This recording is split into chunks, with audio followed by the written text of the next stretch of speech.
Dr. McCulloch is an internist, cardiologist, and epidemiologist from Dallas, Texas. He is broadly published with over 700 citations in the National Library of Medicine. He has testified multiple times in the U.S. Senate, U.S. House of Representatives, European Parliament, and many state capitals concerning public health policy. Dr. McCulloch. Chairman Johnson, Ranking Member Blumenthal, subcommittee members, it's an honor to present my insights, my analysis, my clinical experience on this very important topic.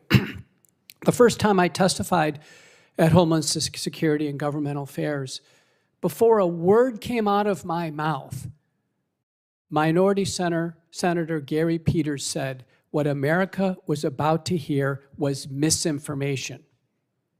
I didn't even know what he was talking about.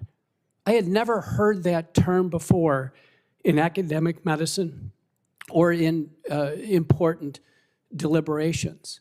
That's November 19th, 2020. What was he doing? He was using an old communist propaganda technique. He was attempting to gain leverage over me before a word ever came out of my mouth. We should never have our public servants ever try to gain leverage over anyone who is coming to Washington to help the nation on an important issue. As introduced, I'm an internist, I'm a cardiologist. I believe I'm the most published individual who's ever testified on matters related to COVID-19 in any of these hearings. I've seen and examined more patients. I've examined more data. And I'm one of the most published people on the topic in the world. And as a cardiologist, I can tell you, my role in this was to fight disease, preserve life, and above all, do no harm. Do no harm. Now, the topic today is myocarditis or heart damage from the COVID-19 vaccines. I'm a cardiologist. I know the topic well. I've examined thousands of patients with this problem. Thousands. Before the pandemic, I had 2 patients ever with this problem. There's 1,065 papers in the peer-reviewed literature on COVID vaccine myocarditis. So let me summarize them for you. The first one that came on my radar screen that was alarming came from Washington University in St. Louis, August 18th of 2021. The first author is Verma and colleagues, New England Journal of Medicine. 42-year-old man comes into Washington University Hospital with vaccine myocarditis. The infection is ruled out. It's the vaccine. He's in the hospital. This is one of our best hospitals in the United States. He dies 3 days after taking Moderna. They can't save him in the hospital. Say, Dr. McCulloch, move the microphone just a little bit away from you. Then one was reported from Korea by Choi and colleagues. This is now a younger man. Just a few days after Pfizer, he comes in the hospital. He dies within 8 hours of being in the hospital. I can tell you, I'm a cardiologist. That doesn't even happen with heart attacks. He dies within 8 hours. I examined all of the slides and the images that the Koreans had showed us. It looked like somebody took a blowtorch to that heart. It was so completely fried with inflammation. His heart was destroyed. These cases, which were widely known at the time, should have gotten everyone's attention.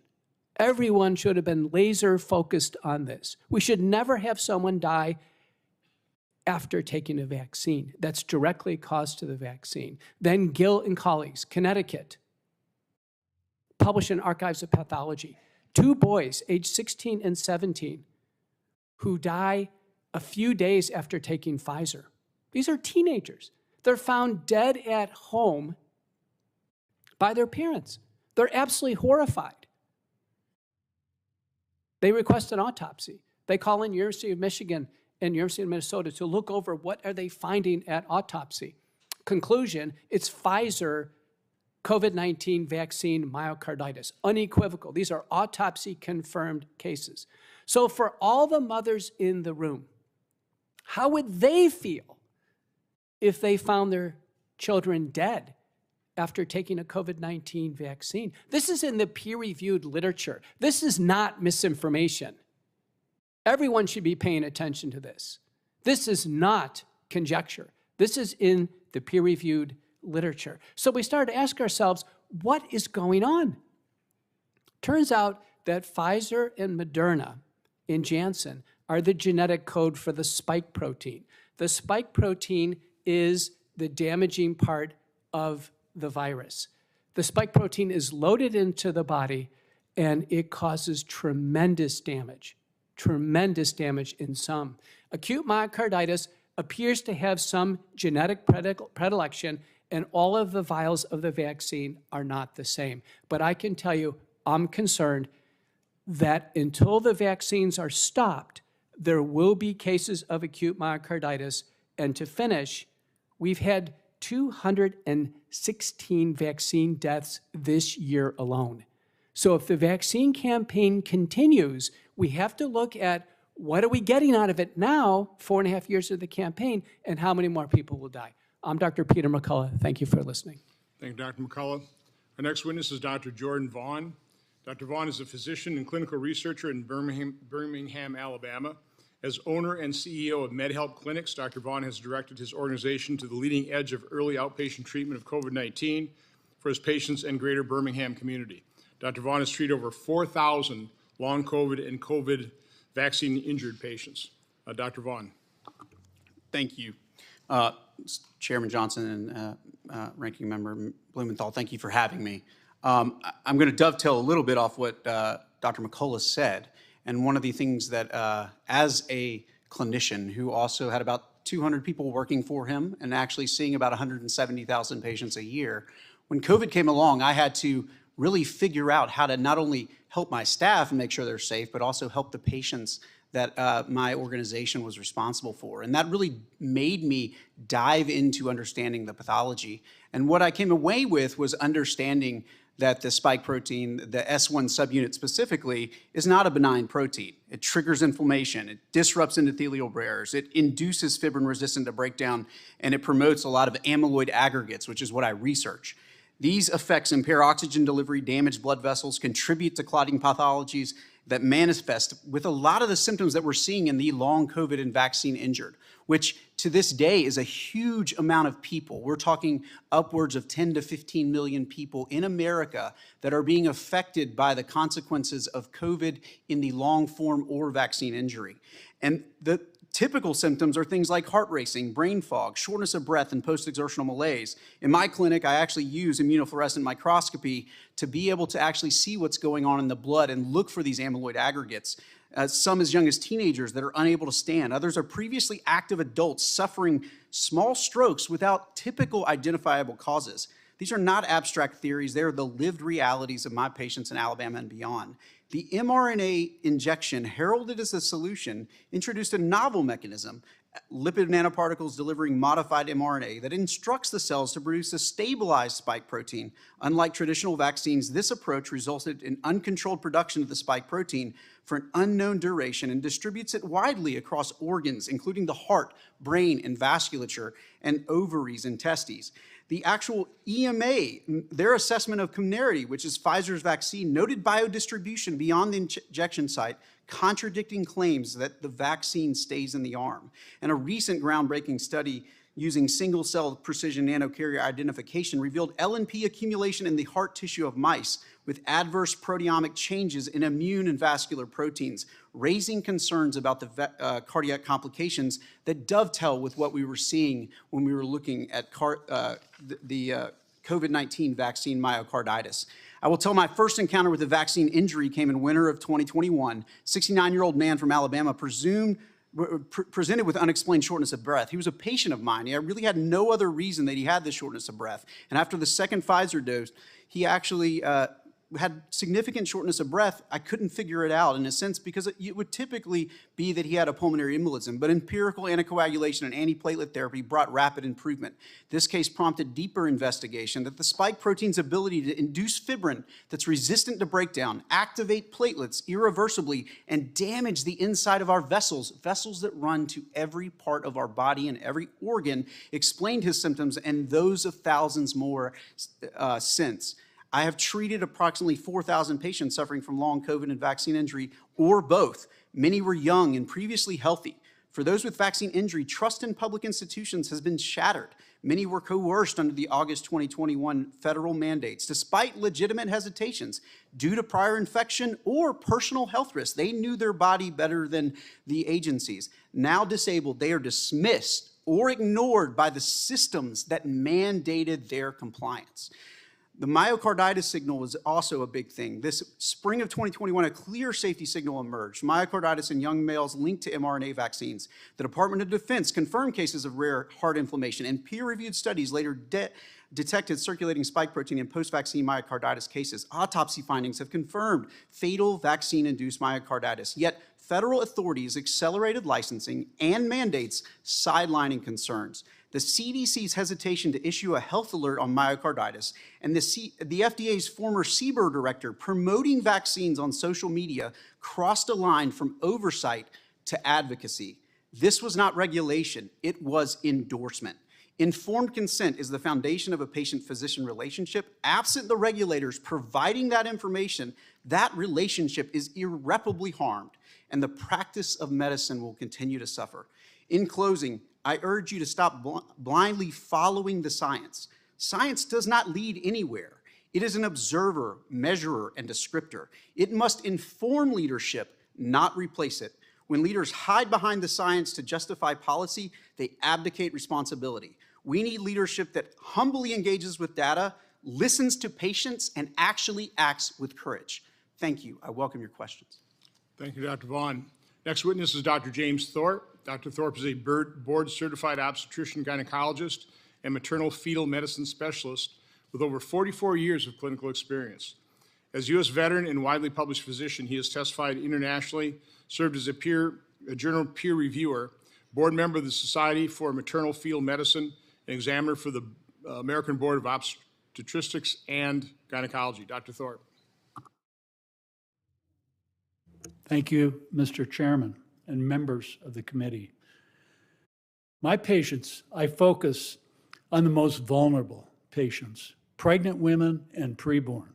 It is difficult to conceive of a more egregious breach of medical ethics by the government-controlled medical industrial complex than the promotion of COVID-19 vaccines to pregnant women, thereby, through transplacental transfer, effectively vaccinating their unborn and newborn children.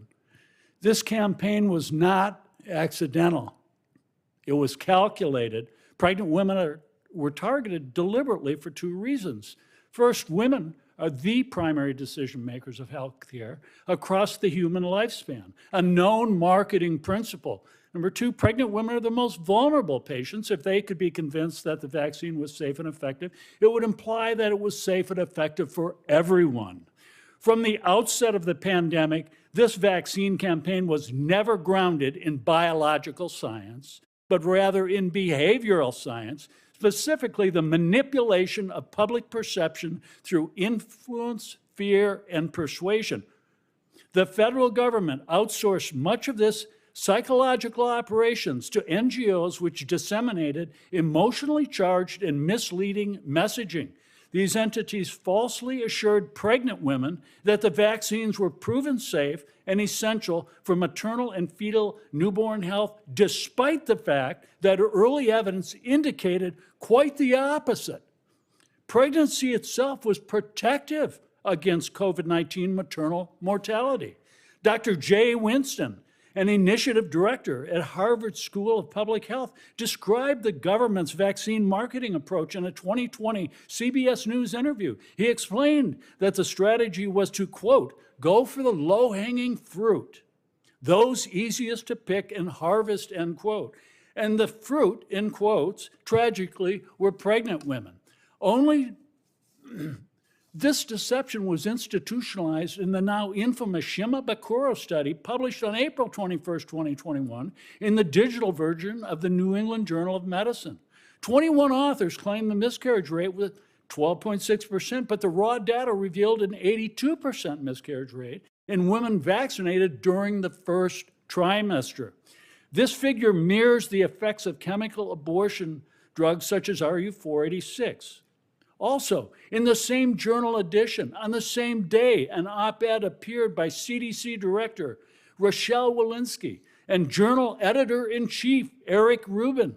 These publications were riddled with conflicts of interest and deliberate misrepresentations intended to coerce pregnant women into taking vaccines.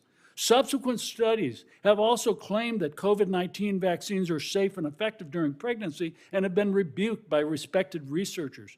These publications are fundamentally compromised by serious conflicts of interest, ranging from biased funding sources and institutional mandates, and even threats to their medical licenses and board certifications. Between 2020 and 2022, pharmaceutical companies paid $1.06 billion to reviewers at leading medical journals, the New England Journal of Medicine, JAMA, Lancet, and BMJ, thus corrupting the peer review process. At least 6 existing studies, 3 from CDC, FDA, and 2 from Pfizer, revealed major breaches in safety signals for COVID-19 vaccines and pregnancy. These findings were ignored. Conversely, countless independent researchers with no conflicts of interest published findings that contradicted the false narratives and the pharmaceutical industry narratives, only to be rewarded by persecution, censorship, and threats to their medical licenses and board certifications. This is not hypothetical. It happened to me. On February 8, 2025, our team of researchers published a peer-reviewed study in Science, Public Health Policy, and the Law. We identified 37 adverse pregnancy outcomes significantly associated with COVID-19 vaccine, including miscarriage, stillbirth, birth defects, cervical insufficiency, premature rupture of membranes, preterm birth, and death of the newborn. Lin and colleagues in a major journal publication documented that the COVID-19 vaccine traverses the placenta, enters the fetal blood, and bioactively produces spike protein in the placenta and the lining of the uterus. Recently, animal studies revealed the mRNA COVID vaccine causes the destruction of 60% of the ovarian reserve in rats. This catastrophic public health failure was financed with taxpayer dollars and channeled through federal agencies to medical gatekeepers such as the American College of Obstetricians and Gynecologists, ACOG, the American Board of Obstetrics and Gynecology, ABOG, and the Society for Maternal Fetal Medicine, SMFM.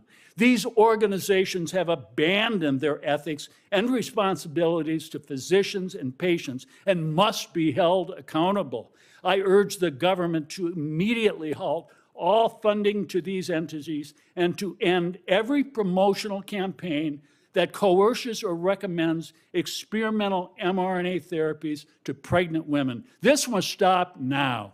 Thank you. Thank you, Dr. Thorpe. Our next witness is Dr. Joe Walskog. Dr. Walskog is an orthopedic surgeon originally from Wisconsin. He experienced an adverse event after his Moderna COVID-19 injection that he received on December 30th, 2020. He has subsequently been diagnosed with transverse myelitis, an unspecified autoimmune disorder, and autonomic dysfunction. He is medically retired. He is now co-chairman of REACT 19. Dr. Walskog. Thank you, Senator Johnson, Senator Blumenthal, and the subcommittee for inviting me to testify on the development and safety of the COVID-19 vaccines. I am Joel Walskog, a board-certified orthopedic surgeon, now medically disabled after 1 dose of the Moderna COVID-19 vaccine. Before the pandemic, I enjoyed a successful practice in Wisconsin, performing over 800 major surgeries annually. Trusting my health authorities, my practice followed CDC COVID-19 guidelines, delaying surgeries, and even temporarily closing. I proudly elected to get vaccinated, and within a week, I developed leg weakness, numbness, substantial balance loss, leading to falls, including one while treating a patient. Diagnosed with transverse myelitis, a spinal cord lesion at T8, T9, I was stunned that my providers dismissed any vaccine link, despite news of similar cases halting the AstraZeneca trial in the UK. 4 years later, while I can walk, I have been diagnosed with dysautonomia and an undefined autoimmune disorder. Both debilitating conditions affecting multiple body systems. I remain medically retired. The career I loved and worked so hard for is now gone. In 2021, federal health agencies assured Americans that the COVID-19 vaccine trials were rigorous and closely monitored with rigorous post-marketing surveillance. They also claimed a robust safety net that would handle what they said were rare and mostly mild injuries with monitoring, follow-up, and financial aid. After my own vaccine injury, I learned the hard way that nothing could be farther from the truth. In my own battle to restore my health, I could not find a single reliable source of information from the CDC, from the FDA, or the NIH. Further, answers did not come from medical teams, the media, or even medical journals. Rather, the answers were being pieced together by tens of thousands of vaccine-injured patients, huddled together in social media-based support groups who are constantly fighting for their right to simply exist. You will hear today a great deal about myocarditis, maternal fetal complications, and blood clotting disorders after the COVID-19 shots. I hope to talk more about the neurological adverse events to the COVID vaccines. These are the most common adverse event to the COVID shots. I am now co-chair of React 19, which is a national, science-based, non-political, nonprofit that represents over 36,000 Americans seriously injured by the COVID-19 shots. Our mission is to provide financial, physical, and emotional support. This gives me a unique perspective to share the collective experience of those who have been harmed, not just by the COVID-19 vaccines themselves, but also by the US government. React 19 surveyed our 36,000 members, asking if the FDA takes vaccine injuries seriously. 100% said false. Not even one person voted favorably. The vaccine injured share a uniform story. We did our duty for our country, became injured, disabled, or died. We further reported to VAERS and VSafe, repeatedly contacted our elected officials, and applied to the Countermeasures Injury Compensation Program, or CICP, only to face silence from the VAERS, no response from VSafe, ghosting by our own representatives, and a 98% rejection rate from the CICP. The many cries for help were ignored. Some were studied at the NIH in a program under Dr. Fauci, where they were diagnosed with vaccine complications, but never disclosed to the public, despite promises that the NIH would do so. Privately, the agencies said neurological conditions needed early recognition and treatment, while publicly they remained silent and often denying that they were even treating vaccine injuries.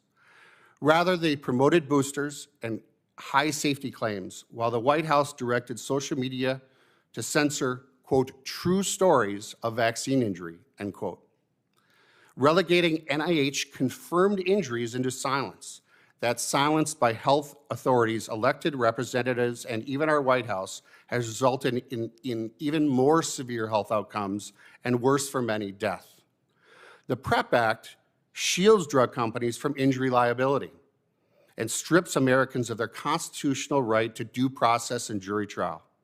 This liability shield places the responsibility squarely on the US government to address this crisis. Our constitutional rights must be replaced with effective safety monitoring and compensation. Today, these programs are dismal failures. Congress must urgently reform these failing systems or remove itself as a middleman and repeal the PrEP Act. An analysis of clinical trial data showed that for every 800 people vaccinated, one suffers a serious adverse event. We are here today to end the silence for the 1 in 800. It is time to stop politicizing vaccine injuries and start building meaningful recognition, research, competent care, and fair and just compensation. At React 19, we say we've had negative reactions, but we're about seeking positive actions. I will not stop until these humanitarian goals are met. Thank you. Thank you, Dr. Walscock. Our next witness is Mr. Aaron Siri. Ms. Siri is the managing partner of Siri and Glimstad with over 85 professionals.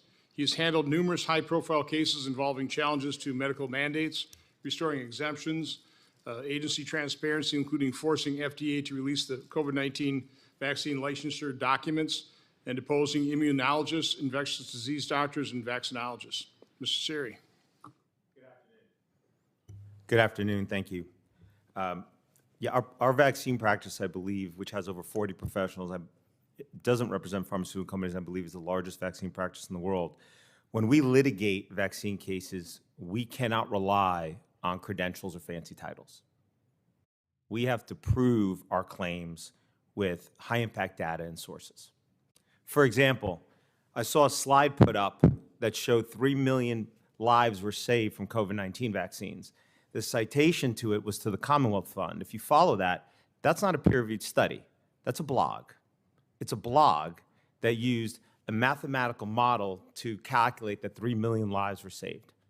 So I agree with the Senator Blumenthal who said, quote, claims made, I think you meant regarding vaccines, we need to examine the evidence.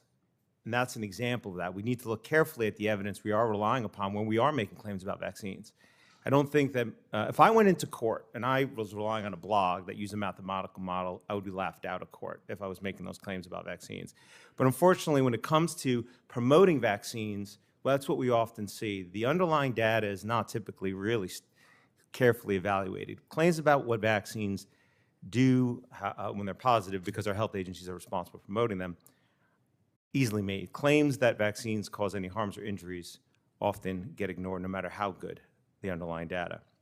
I also heard that deaths sharply declined in 2021. Well, when you look at all-cause mortality in the United States, deaths in 2021 went up compared to 2020, and presumably most of the most frail, the weak among us died in 2020 from COVID. We should have had a reduction in all-cause mortality in the United States. We did not. And those numbers you can't argue with. They're binary. You're either dead or you're alive. You can argue whether the vaccine killed you or didn't kill you, whether COVID killed you or didn't kill you. But it can't argue with all-cause mortality. And we did not have a reduction in all-cause mortality in 2021. We had an increase. And we really need to answer that question. We have sent many letters to our federal health officials trying to get an answer to that. With that said, not only do we need to carefully study the data and science before we go and litigate our vaccine cases, because again, I don't have a MD or a PhD or an MPH, we also need to understand the economic and regulatory framework around vaccines. And COVID-19 vaccines did not just fall into a vacuum. They fell into a very well-developed regulatory and economic framework for vaccines that has developed over the last 40 years. For every product on the market, you can sue the manufacturer for harm, for design defect claims, meaning the claim that the product could have made safer. I mean, literally, look around this room, planes, cars, pharmaceutical drugs, every one. There's only one product in America. You cannot sue the manufacturer for design defect claim to claim that it could have been made safer, and that are vaccines. I heard, injections, vaccines. My definition of vaccine is any product for which the government needs to give it immunity from harms. To me, that's what a vaccine is, because some prevent infection, some don't. That's what a vaccine is, meaning it can't survive without that immunity, apparently. Why did vaccines get this immunity, which was provided in 1986 under the National Childhood Vaccine Injury Act? Because leading up to 86, there were only 3 routine childhood vaccines, MMR, OPV, and DTP, and they were causing so much harm and causing so much liability that all the manufacturers were going out of business to stop making them. And Congress, instead of forcing those manufacturers to do what every other product manufacturer needs to do in that situation, which is what? Make a better, safer product. Instead said, you know what? We're just going to give you immunity. We're going to make it so nobody can sue you for those harms. And you can keep selling your product to the American public no matter how many children it kills or injures. And the issue is that immunity was not just given for those 3 products. It was given for any childhood vaccine, routine child vaccine that was developed thereafter. I tell you this not to take issue with childhood vaccines, but to explain to you the regulatory framework in which vaccines have developed over the last 40 years. We have now gone from 3 injections in the first year of life under the CDC Schedule 186 to 29 injections, including in utero, if a child follows the CDC schedule today. Every one of those vaccines, save one, was developed by a pharmaceutical company knowing they would not be responsible for the injuries that are caused by those products. So when you have drug trials where pharmaceutical companies, they care about losing money, they don't want to lose money on their drugs, they often do multi-year placebo-controlled trials before they get on the market because they don't want to end up upside down. They're there to make money. But with vaccine products, because they don't have that financial incentive, they have actually the disincentive. Almost every childhood vaccine in this country is licensed based on clinical trials with no placebo control, save for COVID-19 vaccine, often days or weeks, up to maybe 6 months of safety review after injection, and are often extremely underpowered. Those trials could never have really confirmed the safety of this product, and my submission to this committee laid out every single vaccine and put them in detail. I will, since I'm running out of time, I'll just wrap up by saying this. You might say, well, okay, the pharmaceutical companies did that, but why would the FDA allow it? It's because, unfortunately, our federal health authorities are hopelessly conflicted. Congress gave them conflicting structural duties. They're responsible for promoting vaccines and for defending them in the Vaccine Compensation Program. And you also ask them to be responsible for safety. Those conflict. One has overtaken the other. And for the most part, based on our over 2,004 requests to federal health agencies over the years on behalf of our client, I could tell you, our federal health agencies act like partners with pharma. They encourage their inroads. They act basically in the shoes of pharma because when the immunity to liability was given to the pharmaceutical companies, Congress recognized that apparently and transferred all the safety functions to HHS and the mandate for safer childhood vaccines. And by doing so, it's made them hopelessly conflicted. That was a very, very quick way to try and convey the regulatory and economic framework into which COVID-19 vaccines fell into, and why, from the pharmaceutical and FDA's perspective, the COVID-19 vaccine clinical trials may have been robust, and they were compared to childhood vaccines, but compared to drugs or anybody that actually wants to assess safety, they absolutely were not robust. They were incredibly anemic. And as for post-licensure, regulators didn't do their jobs, but really they acted like pharmaceutical companies seeking to cover up harms and avoid reputational damage and financial liability. I hope this hearing can help begin the process of changing that. Thank you, and I apologize for going over on my time. Yep. Thank you, Mr. Siri. Our final witness is Governor and Doctor. I've always found senators like to be called doctor, if they are one. So Governor and Dr. Josh Green. Governor Green is the 9th governor of Hawaii. He earned his degrees in biology and anthropology from Swarthmore College and an MD from Penn State's College of Medicine. Dr. Green served 2 terms in the Hawaii House of Representatives, 3 terms in the Hawaii State Senate, and a term as lieutenant governor, during which he was the state's point person addressing the COVID pandemic. Dr. Green was elected governor in December 2022. Governor Green. Thank you, Chair Johnson. Thank you so much for welcoming me. Thank you, Ranking Member Blumenthal. Thank you, Senators. First of all, I'm coming to you as a physician. When I speak as a doctor, I'm here to say that vaccines save lives, period. I care about saving lives. You care about saving lives. Everyone in this room, I believe, cares about saving lives. But I've seen firsthand children dying from the spread of preventable diseases because of vaccine skepticism, because people lose faith. I've seen the lives of some children in one house who are vaccinated live, while children in the house next door who have not been vaccinated die. And we saw a lot of this during COVID. I want to tell you a little bit about my COVID experience as the COVID liaison in my state, a state of 1.4 million people. And let me preface this by saying we worked very closely with President Trump and his team. And then subsequently, as Lieutenant Governor, I was able to work very closely with President Biden and his team, and I appreciate them both.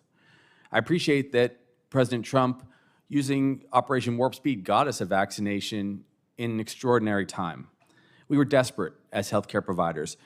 I worked as an emergency room physician virtually every single weekend for 20 plus years, including through the whole pandemic. And this is what I saw. I saw people dying of terrible disease when they caught the Delta variant of COVID especially. I saw people recover better when they had been vaccinated. In Hawaii, we had the lowest mortality rate in the country. We had the highest vaccination rate in the country. People have asked me in the course of the prep for this hearing, well, is Hawaii safer because it's a tropical island state? No, actually, it's quite the contrary. We had COVID coming from east in Asia, where it originated, and west, travelers from the mainland. But we put together programs based on science. Day by day, I counted case after case after case because there was so much uncertainty. And I was able to share in our state where we had infectious disease doctors, where we had extra need for ventilators, where we had extra need for vaccinations, where the rates were lower. And day by day, working with all the healthcare providers in my state and listening to others, not mandating. I'm not a mandate guy. That may come as a surprise to some today. We were able to make sure that we had a science-based response. We put together a safe travels program which tested anyone coming into the islands so that they wouldn't travel or that they would isolate or quarantine if they were positive so they wouldn't spread the disease. And over time, we had the experience that no one else had. We saw death rates constantly lower than all the other states with the single exception of Vermont on occasion. I tell you this because we have to follow science, and I truly believe that we can't politicize science or vaccinations or any of these public health matters, and it's very important going forward. This is where we should unite with one another. We should heal our country together in this space. Now, another experience I had, measles. I was the doctor that was asked to go to Samoa when they had their outbreak of measles. Why did they have their outbreak? Because they lost faith in the vaccination program. And it was tragic. The Children's Health Defense went there and they scared people. After tragedy. Admittedly, it should have never happened. I had children die in my arms who were not vaccinated but died of measles. This beautiful boy was with me and a pediatrician. Dr. Nadine Tansala had a terrible case of the measles, and some of his relatives passed away from the disease. But we went there and we vaccinated 37,000 individuals in 48 hours, and the measles just stopped. And I say this because this is what we have to look forward to in the future if we somehow fall into a place where we don't believe in vaccinations any longer. And we shouldn't do it blindly. We should study them. We should check for safety. Absolutely, that is essential in science. But these vaccinations save lives. They saved many lives during COVID. In my state, they saved over 10,000 lives. We anticipated mass casualties, which we never saw because we fought this disease with great intelligence and great acumen. I will tell you this. There are lots of things to share today. Protests resonated through the COVID experience in my state. People protested at my home, around my family. But the leader of the protests ultimately, after I was worried that he would catch COVID, did exactly that. Ended up in grave, grave peril. His wife was in the intensive care unit. His name was Witkoff. He later disavowed the protests against the vaccinations after seeing individual after individual after individual be intubated and go into the ICU because he experienced it. And that's what we as physicians see too often. Once a tragedy occurs, and my heart is with everyone who had any kind of reaction to the vaccines that we're talking about or loses a loved one. Of course, we love our fellow mankind, but we cannot turn away from science. So these are some of the things I wanted to share with you today. Ultimately, we have to decide whether we're going to be committed to public health in our country. And right now, we are in great peril. It is absolutely my firm belief that vaccines have saved millions of lives over the last 50 years, 150 million by many people's accounts. It's decreased infant mortality by 40% globally. And we have to continue to commit ourselves in this way. So I'm concerned. I'm concerned that as we end up in a politicized discussion, that we will move away from science. We will not trust one another, experts. We will not trust one another, and we will end up in conflict. So what I would say is this. Let's work together. Let's find a way to actually find the common ground to protect our children. Let's find a way to make sure our public health system remains intact, not taken apart by the current approach where HHS is jettisoning many of its people, many of the billions of dollars, perhaps many of the vaccinations. This is our opportunity to come together, and I'm sure we'll talk more about this as the hearing goes on, but I'll say one last time. Vaccines save lives. I've given vaccines, I've taken vaccines, I've treated people that didn't get vaccines, and it's broken my heart when they've passed away. Thank you, Governor Green. Quick comment. I'm not aware anybody on my side of this issue has politicized it. The accusation is always that we're not. You did state, by the way, 10,000 lives saved in Hawaii. I would love to have your citation on that. So if you can give us a study so we can put that in the record. And any other citation, give us on the millions of lives saved by vaccines as well. I mean, again, I want to know the truth. Just real quick, I've got a couple other charts I want to put up there. This is a chart a lot of people produced it. Chairman, if I could just interrupt for 10 seconds over here. Sure. Is today's, just a point of order, are we talking about vaccines or are we talking about the COVID vaccine? Well, specifically, we were talking about the hiding of the safety signal on myocarditis. So we're not talking about all vaccines? We can talk about anything you want to. Okay. I mean, again, it has obviously opened up because we're also talking about the corruption of science. And I think science has been corrupted. So fair game. So, and again, I appreciate you staying here and stick around and ask a lot of questions. I think you'll learn an awful lot. Put my time back on the clock. No, I'll take whatever I want. This is a chart. This is a chart. Again, I was looking at the VAERS. You know, I had been. Mr. Chairman, that's not the way I ran this subcommittee. I had been, well, this is a different, again, I'll be very generous, okay? I was actually instructed as a non-doctor what the COVID injections were. Encapsulated in lipid nanoparticle that was designed to permeate difficult to permeate barriers. So they lied to us when they said they'd stay in the arm. They knew it wouldn't. They had a study, the Japanese regulators uncovered that when they did do a biodistribution study in rats, it distributed all over the body. So that was the first lie. Didn't really talk about too much about the toxicity yet of the lipid nanoparticle, but it goes all over the body. So I was aware, and again, that this was not a standard vaccine. This isn't a attenuated or dead virus that the body reacts to. This actually hijacks the cell, has the cell produce the spike protein, which is toxic to the body, which means the body attacks it. Again, I'm a layman, but it's pretty simple for me to understand this. So I was aware of this like in October. So I'm watching VAERS, and so I'm publishing these charts, and I'm being censored. I see the next chart, chart number 2. This is the full history of VAERS and the number of deaths being reported associated with the vaccine. You got a couple hundred a year until 2021, and yikes, 21,725 deaths worldwide. Why? And everybody's saying, no, this is safe and effective. The vaccine injured were being gaslit. They weren't being treated. They're still being gaslit. There is no, by the way, there is no compassion, Governor. I could fill this room with photos of people who are dead because of the COVID injection. I could fill the room.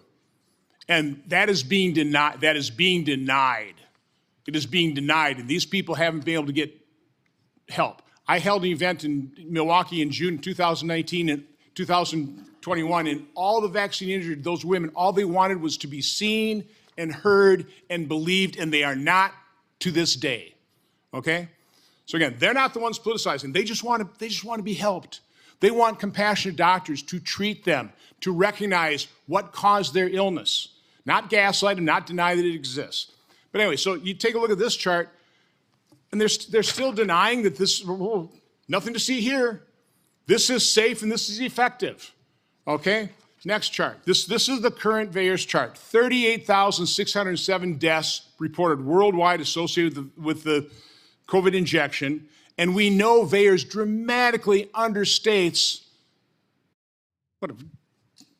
by a factor of 10, 100? We know it understates it. 9,228 of those deaths are occurring on the day of vaccination, the 1 or 2 days.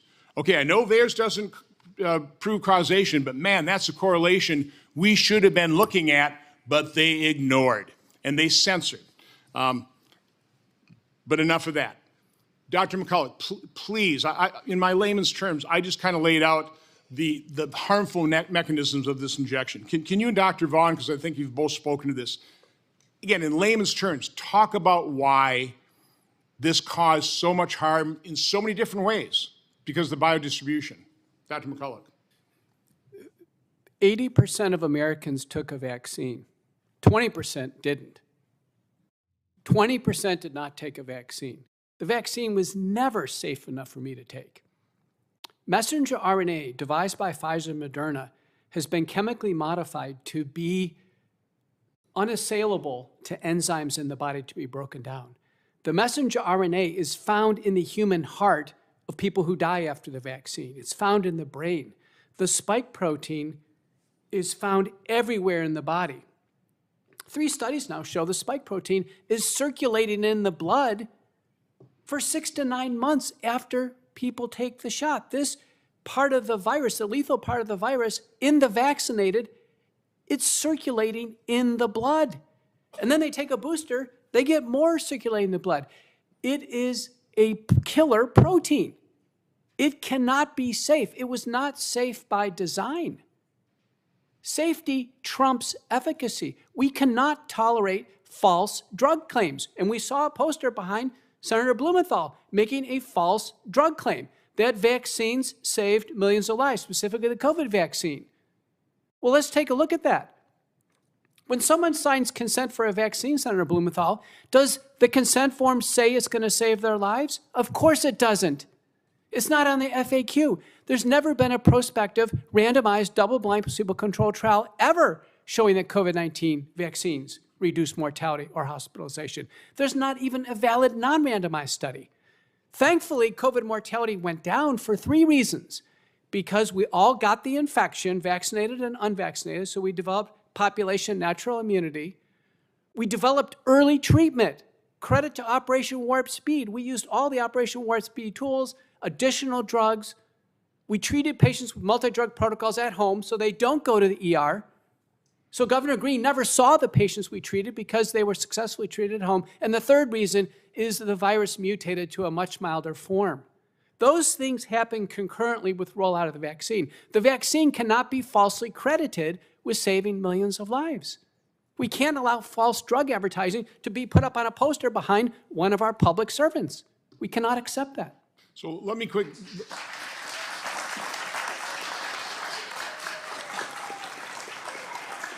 And I will have a lot more questions. Put up that optional chart number 4 here, because I think this is something I developed, September 2021. And this shows the number of daily cases of COVID. And you see it's peaking in January. Right as we're rolling out the vaccine, but we really haven't injected it with anybody. If by the time we had any kind of significant uptake of the vaccines, we were way down in terms of the number of daily cases. I mean, this virus was burning itself out. Okay, now we had different variants. Again, I've read a lot of information about vaccination into the midst of a pandemic driving variants. Is that what happened? I don't know. But you would think if a vaccine were that effective, the tail would just continue and the pandemic would be over. But that's not what happened. We had a whole new surge, and this is Delta, and doctors I've talked to, a very deadly, probably a more deadly. Would you agree with that, Dr. McCullough? Delta was a more deadly. I know you guys are kind of freaking out that your early treatment wasn't working as well. It was definitely more difficult to treat. But fortunately, by that time, we had treatments. But anyway, I just wanted to put this thing up here. Again, to a layman, if the vaccine really worked, was that efficacious, prevent all that disease? By the way, they all admitted that it didn't prevent transmission. They lied to us about that for 4 months, if maybe a year. Then they finally had to admit it didn't prevent transmission. But again, this chart right here just shows you that if the vaccine really would have worked, you wouldn't have had this. You wouldn't have had this. But I'll turn it over to Senator Blumenthal. Thanks, Mr. Chairman. And I think we'll try to certainly stay within our 7 minutes so our colleagues can have their day of questioning. But again, we'll have second, third, fourth rounds. I mean, we'll use up the time of this hearing room. The debate here seems to be about the efficacy of COVID-19. But the central issue that brings us here today is the allegation that there was purposeful concealment of knowledge and evidence. And I just want to make the point, I may be sounding a little bit like a lawyer, not a physician, but purposeful concealment, intentional hiding is essentially undocumented by the evidence released by this report itself. In fact, the documents released by the majority today show that public health officials took multiple steps in the spring of 2021 to make healthcare providers aware of those rare reports of myocarditis among vaccine recipients. On May 14th, almost 2 weeks before the CDC decided to issue clinical considerations rather than a HAN on myocarditis, which is, by the way, the primary piece of evidence that the majority cites in this so-called cover-up. The CDC's National Center of Immunization and Respiratory Disease sent an email to state and local health departments around the country entitled, quote, "Monitoring Reports of Myocarditis," end quote. The email noted risks and contained a reminder that providers were obligated to report cases. 5 days later, they sent out a follow-up email urging recipients to let providers in their region know of risks and reminding them once again of the obligation to report cases. I have 2 emails here that are in the majority report. They're available to the public. I ask that they be made a part of the record, Mr. Chairman. Objection? I'm not going to read them. They're for everyone to see. One begins with, "I would like to flag a message we sent out late Friday night. I encourage you to forward this important message about vaccine safety and reporting," and it goes on. Warnings. Far from a cover-up, these public health officials were trying to alert scientists, doctors, the public about the potential side effects. Mr. Siri and I are both trial lawyers, and issuing that kind of warning is far from evidence of trying to hide or conceal something. You can say they were wrong somehow, but intentional cover-up is not within the realm of the plausible allegations here. So I think we need to be really clear and careful when we start discrediting scientists or public health officials.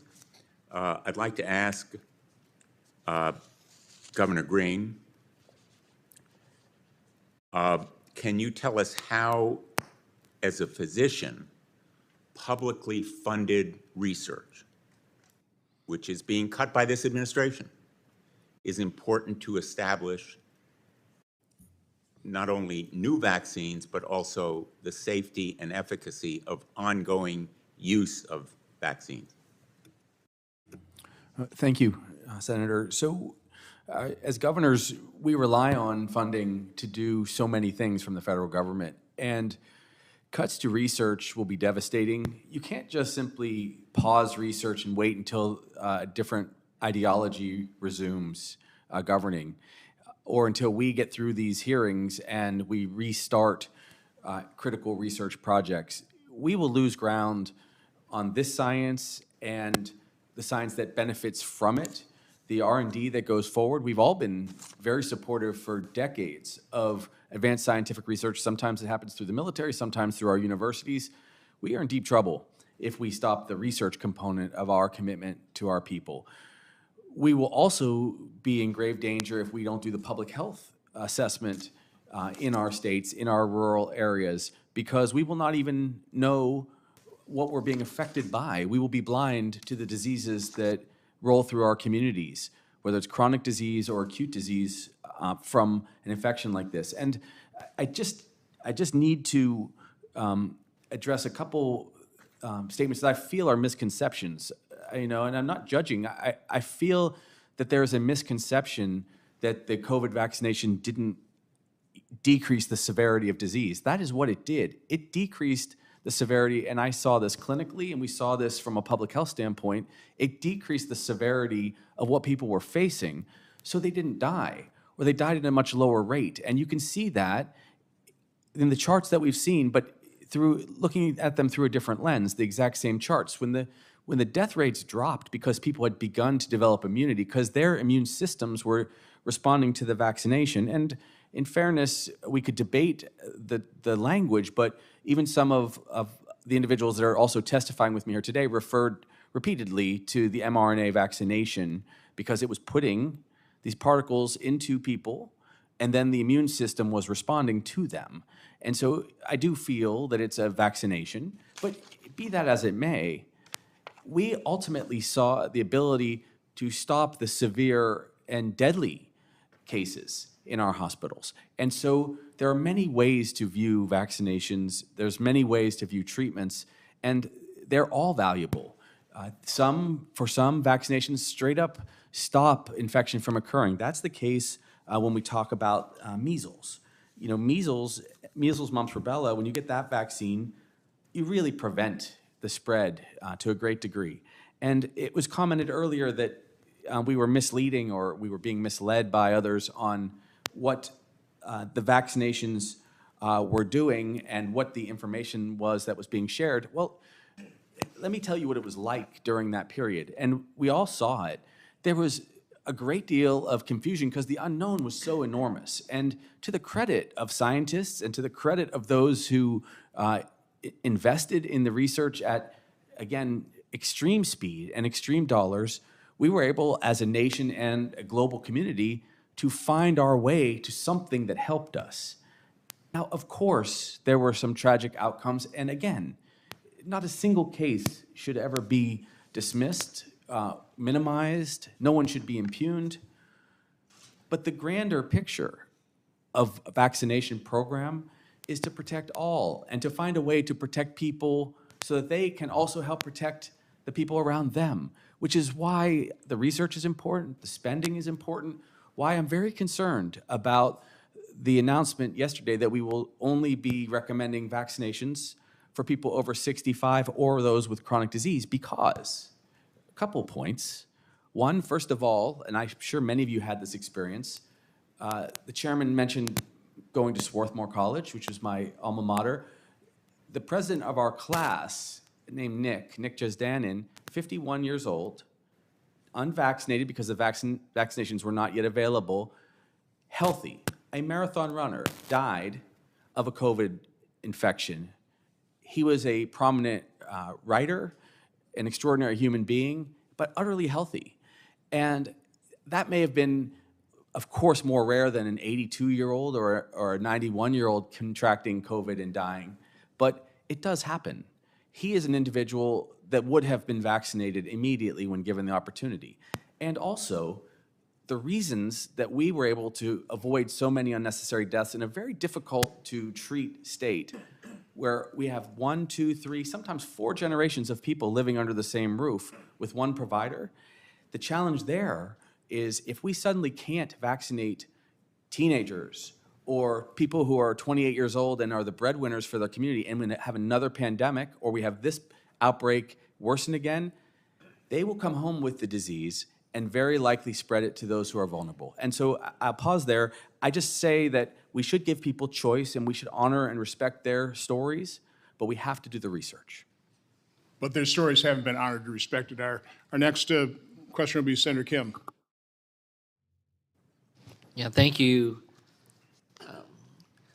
Governor, I guess I just would like to stay with you here for a sec, because I think you have an interesting perspective, someone who's both a doctor as well as an elected public official in an executive position. And I'm trying to digest the information that I'm hearing here and thinking about how to talk about it to my constituents back in New Jersey. And if they're watching this, I think that a lot of this is beyond what the average person understands. It's beyond what I understand in terms of the fullness of what happens in terms of our health system.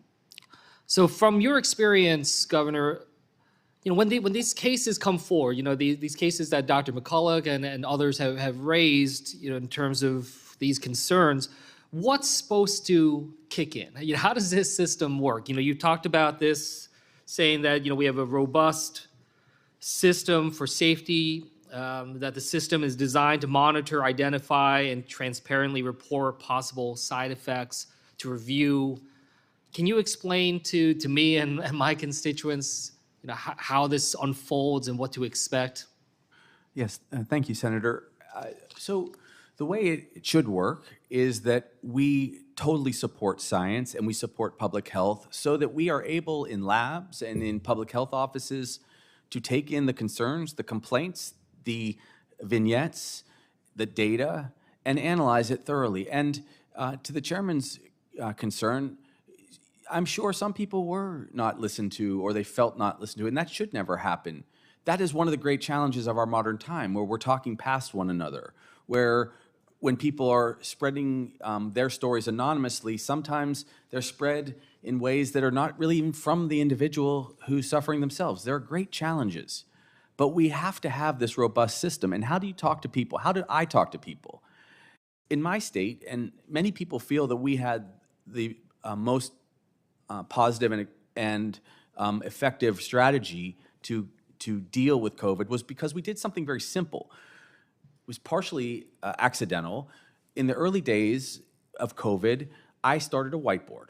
And ultimately, tens and hundreds of thousands of people followed this whiteboard. And just so people know that it didn't have bias, implicit or otherwise, it didn't have partisanship, I just put the actual numbers that we had to the minute of how many cases that day, how many people were vaccinated, how many beds we had, how many intensive care unit beds were available, how many ventilators were available at each facility, how many infectious disease doctors, and so on. So that if someone truly didn't believe COVID was a threat, and some people felt that way, they could just look at the data and decide for themselves how they would respond in their lives.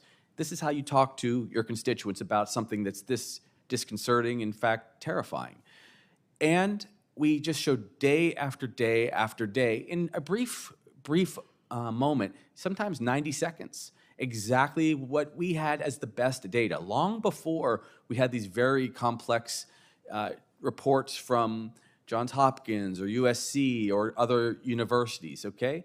Before we had that, we had our capacity in our state to share with our people what we were dealing with. And so what happened? Now, people could argue about this, but I will tell you that I believe we had far more people get vaccinated because I just shared exactly what we were experiencing. And I'll tell you, I look back at some of those early reports, and I sometimes shudder a little bit because we learned so much, which is what happens with science during one of these crises. You learn as you go. There were times, as you know, that we didn't have the right recommendations on masks. And we, of course, could debate that in this room, I'm sure. But we gave our best scientific data and our best experiential data. And that's how you talk to people. And yes, you never tell people that they are not valued, and you never just dismiss their stories. And I'm positive I or others have been guilty of that in the moment, and we shouldn't be. But we also should not demonize one another. And when we, in my family, ultimately had protesters, which did, to a large degree, cross some lines, when some people were just communicating with me, other people, I have to be honest with you, some people wrote swastikas on signs that were next to my home. Certainly, my father's Judaism had nothing to do with my COVID response. But I can tell you that sometimes because people were traumatized, and I understood how scared they were, and I understood what they were hearing out there, but that's how you talk to people. And if we do that after not, and I have to be honest about this, if we don't systematically dismantle our public health system, we'll be okay. We will find common ground, even though I suspect that there are some pretty significant differences between me and some of the other testifiers on what we would do with the next pandemic. We would actually be able to still move forward together. Yeah, I mean, I think, something you said earlier, I thought stuck out to me, the sense of that, no one should be ignored. I think that's a principle I hope everyone here can agree upon, that I think they always have space for more transparency. But also just keeping in mind that broader context. I mean, as you're saying, here are the challenges that we're facing when it comes to this system and how we can work on it. And certainly, I can imagine your experience, whether on addressing COVID or in Samoa, certainly that becomes more difficult to fully enact this monitor, identify, and the transparency report. When you're in the middle of a crisis, when you're in the middle of the chaos, that's something I think we can try to do to improve. to the point that was raised earlier, I think a lot of this also says like this is a reason why we need to invest in capacity, invest in personnel, people working in our government to do this, and as opposed to cutting back on staff and trying to say that we need simultaneously more transparency when that becomes all the more difficult. But I mean, look, I understand, and I've had people in my life that have been ignored and not believed, whether that's, you know, my time as a diplomat before, and people I know struggling with Havana syndrome, and people telling them, I don't believe you, and other issues that are out there. But we should always have that system in place. And that's what I just hope we can come back to. I mean, I get it. I'm new on this committee, and I understand, and I'm seeing, you know, a year's worth of back and forth that are coming here. But someone who's coming with some fresh eyes, you know, I hope that we can try to cultivate that sense of trust that I know has been so deeply wounded, because I worry about what comes next. You know, I worry about how we deal with the next diseases, the next pandemics, how we try to move forward and understand how this technology of mRNA and others try to move forward on. So I just appreciate, you know, being able to hear this all and try to figure out how best I can be able to relate to the people in New Jersey, around this country, about the safety of the COVID vaccines that I have seen be able to save lives, but also be able to assure that we won't ignore people if they have other concerns, and we do our best to be as transparent as possible and to be careful of accusations of personal malfeasance, especially with some of our public servants, in terms of whether or not they were intentionally withholding information or not. We need to be very careful about those accusations on this committee. And with that, I'll yield back. I will say we are just seeing the tip of the iceberg here, and you will see more evidence. Trust me. Senator Marino. Well, first of all, thank you, Chairman, for putting on this hearing. I'm going to focus on, let's just stick to COVID-19 and COVID-19 policies. Let's not get into this conversation about vaccines writ large. Dr. McCullough, do you feel that you were listened to in 2021? Did you feel ignored? Our November 19th, 2020 hearing, done for Homeland Security Governmental Affairs, was very lightly attended by our senators who are working for us. That's a disappointment. It's disappointment there's chairs empty here. Our hearing was actively suppressed, scrubbed off YouTube. So just to clarify, not only were your viewpoints ignored, you were called a conspiracy theorist, a spreader of misinformation, somebody who didn't know what they were doing, by people who didn't even take a science class in high school. And yet you're a doctor and you were completely ignored. Let me ask you, Dr. Vaughn, real quick question. How many children under the age of 5 years old died of COVID? So very, very few. Actually, theoretically, a healthy child under 5, there wasn't any. So it's basically zero? Yes, it's How about under statistically the zero. age of 10? It's still statistically zero. 15? When you get up 15? into the 15, 16, I mean there is some. So under 15, none? Yeah. Pretty much, none? Statistically, yes. All right, so I'm confused because Governor Green said he held the children who would have died from COVID, but that's crazy because evidently nobody died of COVID who was under 15. We're talking about, but see, that's the confusion. See, when we talk about COVID vaccines and then we stick in other vaccines, we get off topic because COVID-19 wasn't about measles. Now, Dr. Thorpe, do you think, good idea or bad idea, that you should close schools?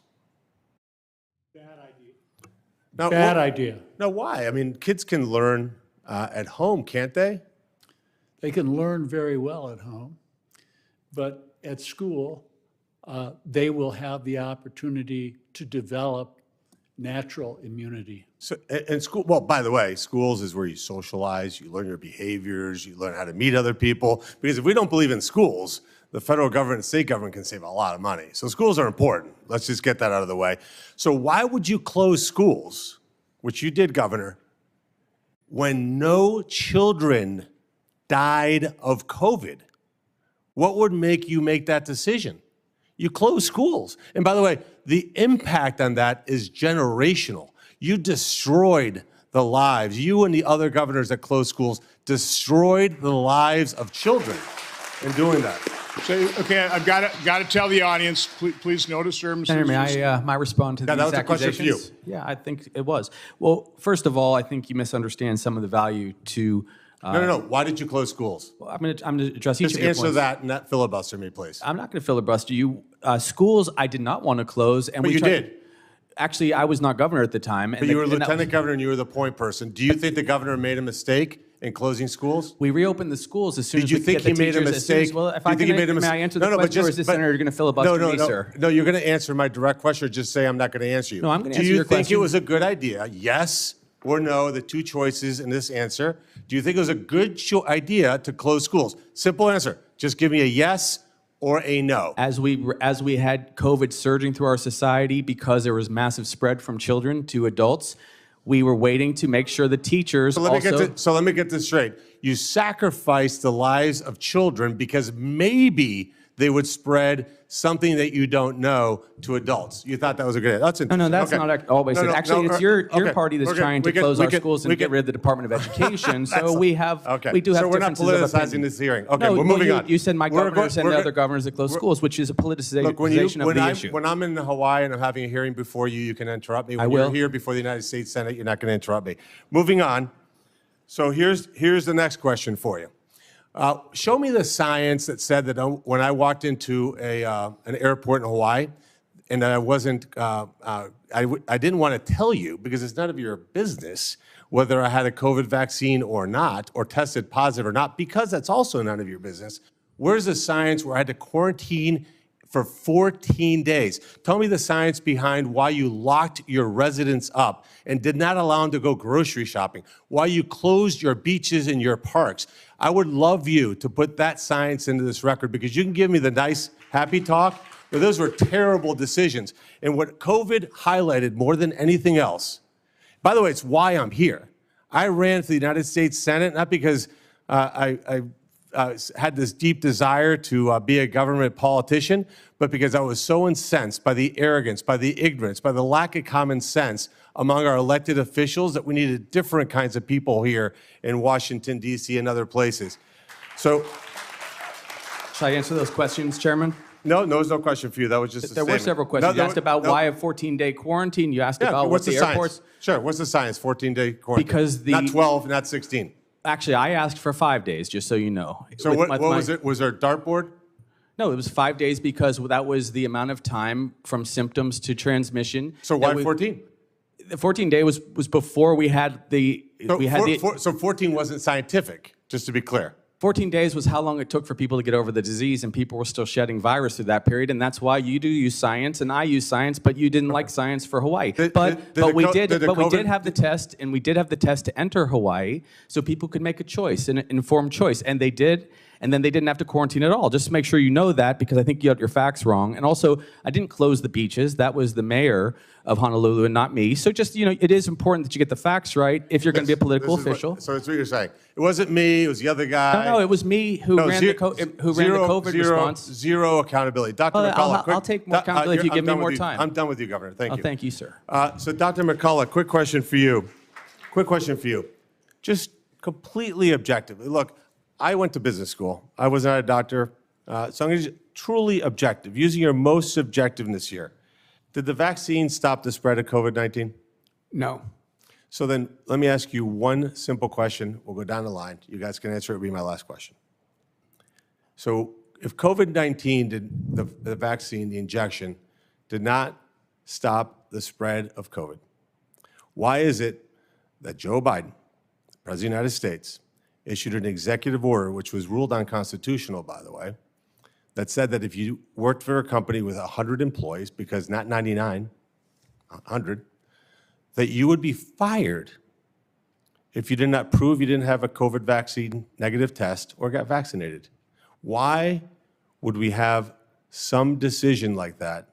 How depraved do you have to be to do that? Answer the question the way you feel down the line. Go ahead, we'll start with you, Mr. McCullough. Dr. Briefly. My testimony on this issue went all the way to the Supreme Court that overturned 4 out of the 5 Biden mandates. They were scientifically ungrounded. They were sociologically deranged. and they caused great harm. To this day, people are in court trying to get their jobs back and trying to put their lives together because of these disastrous policies. And just to be clear, sorry, Chairman, nurses were included in that, correct? Healthcare workers. The ranking member called them heroes. It seems to me that when you have a hero, you don't terminate their ability to make money and have them fired because they're making a personal choice. Because he ultimately, and I'll end with this, ultimately, this is what this is all about. See, I get to get a choice if I'm going to get vaccinated. And if it doesn't stop the spread, it is none of any other human being in this country's business what I did or did not do. Would you agree quickly? 100%. And I think Director Walensky, when she said of the science of hope, that is not science. Science is facts. Hope is not science. Thanks, Senator Marino. Again, please, let's not express any emotion out there in the audience. Dr. Walskog, I just have to go to you because you have direct experience. I almost feel like bringing up Breanne Dressen to talk about the concealment that you witnessed firsthand when it came to your working with, Bree's working with NIH officials, trying to do studies, being carried along with some assurance that this was going to be revealed to the public, and it never was. Just talk about that level of concealment. Again, there's going to be so much evidence of this if it hasn't been destroyed. This is just the tip of the iceberg, what we're seeing here with myocarditis. But talk to what you and your fellow vaccine injured who were dismissed, who were gaslit, who were treated horribly. I mean, horribly when you came to the United States Senate and asked to be heard by senators and their staff, you were treated. Describe how you've been treated. Well, thank you, Senator Johnson. So what I'd like to say is being vaccine injured in this country is unfortunately a huge polarizing event, which it should never be. If I could describe one word that I think all, if not most, vaccine injured will say is, what's one word that describes your experience after your injury? And it's abandonment, okay? We get attacked, we walk a tightrope. We get attacked from the right say, we're stupid, we shouldn't have got a shot, we should die. Okay, and I could show you social media stuff.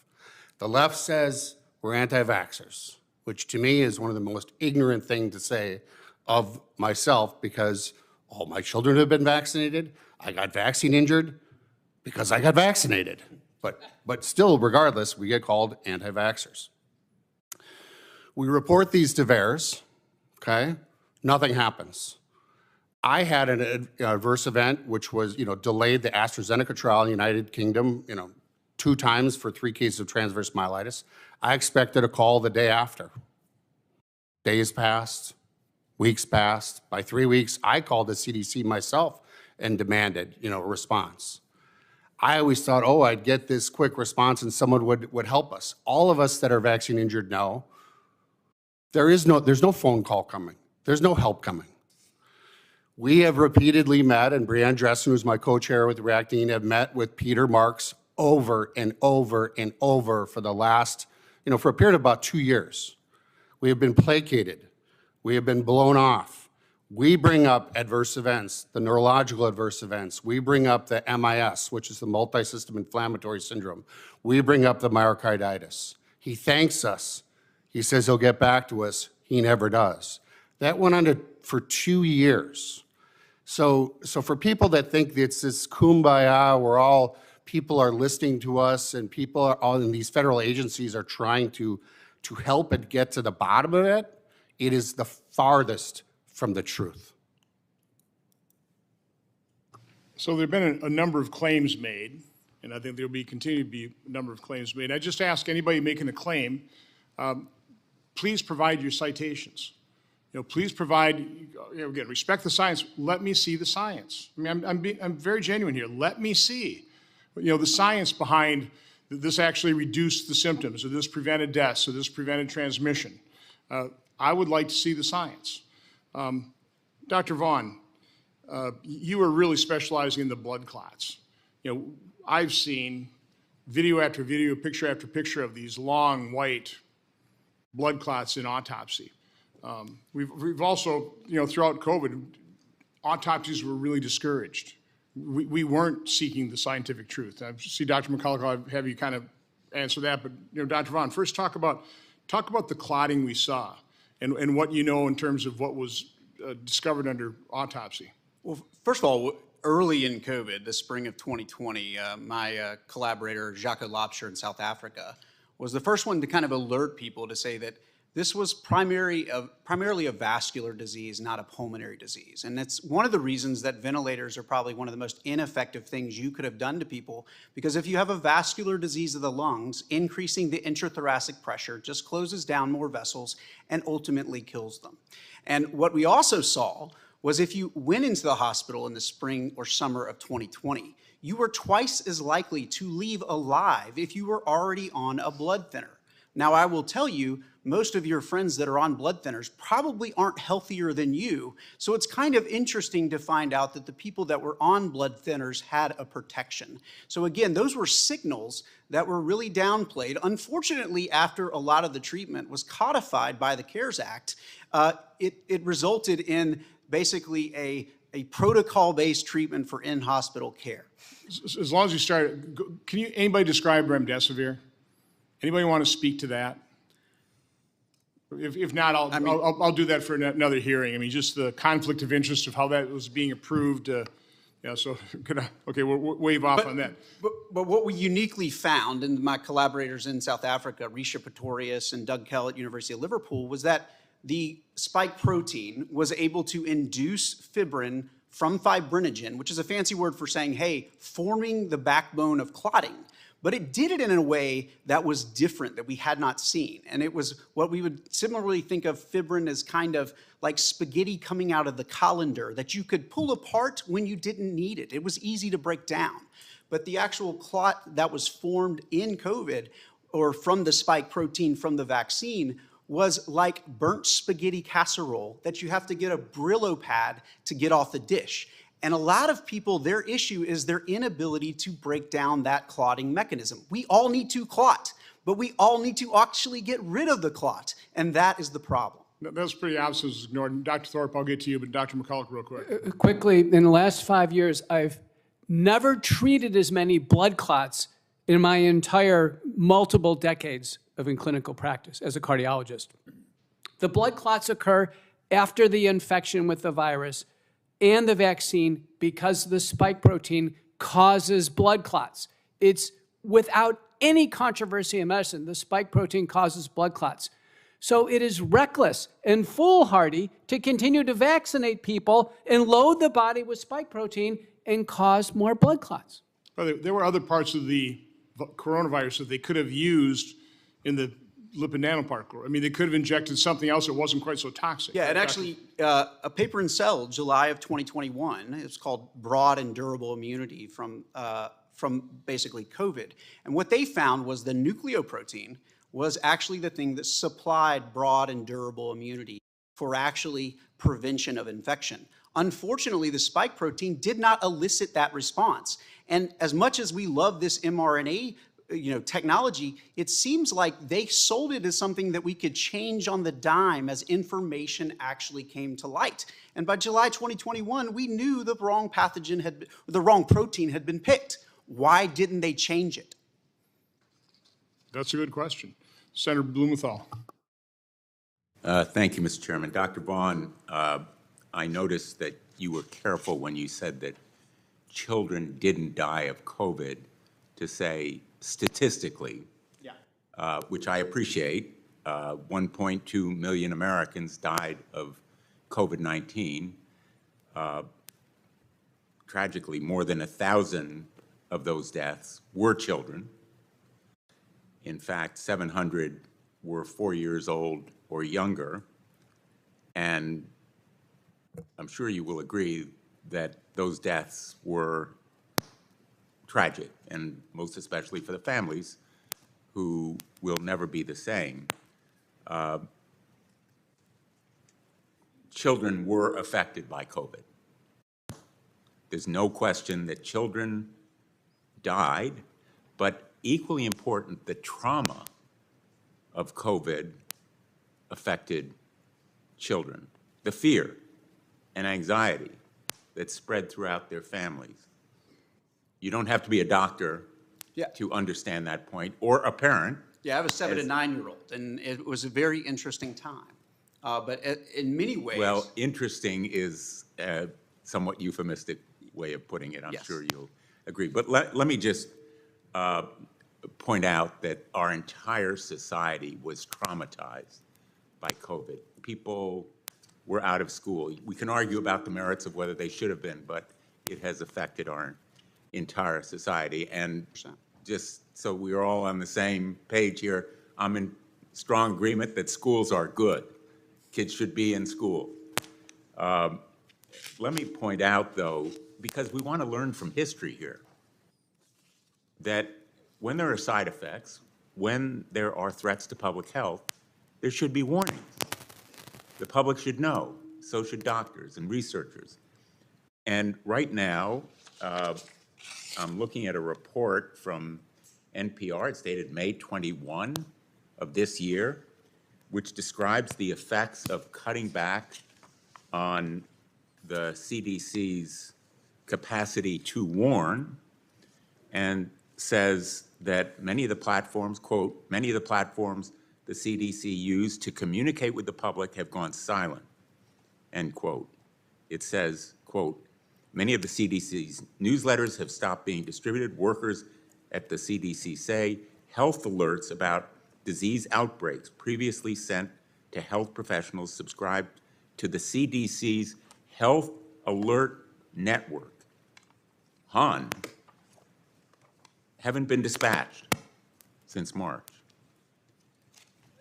I understand the concerns that have been expressed here, and let's learn from scientific practice and make sure that the Department of Health and Human Services provides the resources that are necessary to warn the public. I want to ask Dr. Brown, because you've talked about both your experience in Samoa in 2019 with the measles outbreak there, which eventually killed 83 people, as I understand it. Again, measles was thought to be eliminated in the world.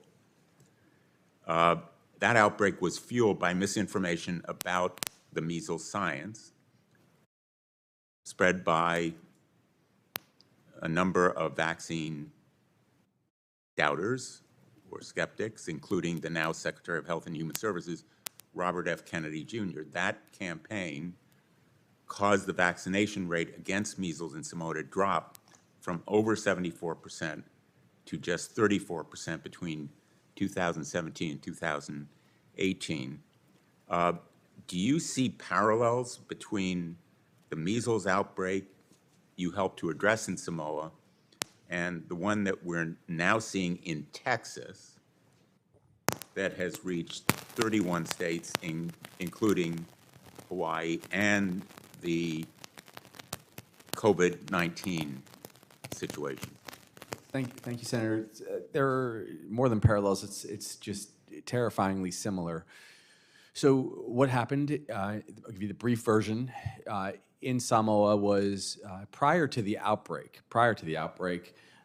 2 children had been given vaccinations, and tragically, there was human error, and 2 nurses who were later prosecuted made a mistake, a tragic mistake, and they used the wrong reagent, the fluid with the vaccine, and they vaccinated incorrectly these 2 children, and the 2 children perished, which is, of course, tragic in every way, and we always have to hold all healthcare people to account. Now, after that, there was panic. And what happened in the months and years thereafter was that human error was not a vaccine flaw, it was a human error. And that information was then spread incorrectly by then Mr. Kennedy, before being Secretary Kennedy, and the Children's Health Defense. And that country and their leadership told me this directly. They received letters. There were stories all across Samoa that this group of people came and convinced them not to vaccinate. And they had a lot of challenges with health literacy, and they stopped vaccinating. And then when you get vaccination rates that are that low, and mind you, we have this challenge because we have 14 states. My state is among them, where the kindergartners in our states, age 5, sometimes age 6, are at dangerously low vaccination rates for measles. When it gets that low, you're going to see outbreaks. Unlucky. The cases could come from anywhere. They could come from overseas. They could come from within our own country. But if you get below 95% and certainly below 90%, you see these outbreaks. And then you have, 1 in 5 people end up in the hospital. You have 1 in 20 with pneumonias. You have encephalopathies. You have all sorts of damage.